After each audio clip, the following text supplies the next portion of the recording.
গত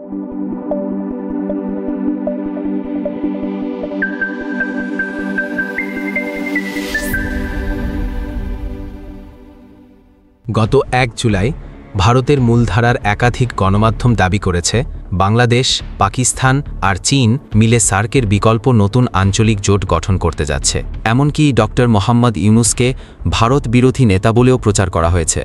কিন্তু বাস্তবতা হল এই দাবি সম্পূর্ণ মিথ্যা।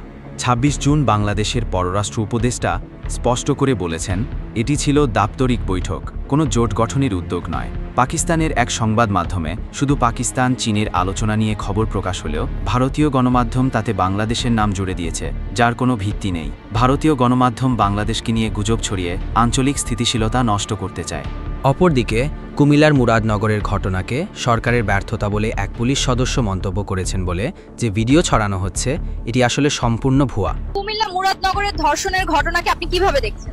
দেখুন, এগুলো পুরো সরকারের ব্যর্থতা। সরকার যেভাবে দেশ চালাচ্ছে এগুলো তারই বহিঃপ্রকাশ। ফ্যাক্ট চেক ও রিউমার স্ক্যানারের অনুসন্ধানে দেখা গেছে ভিডিওটি এআই দিয়ে বানানো। বাস্তবে এমন কোনো বক্তব্য নেই।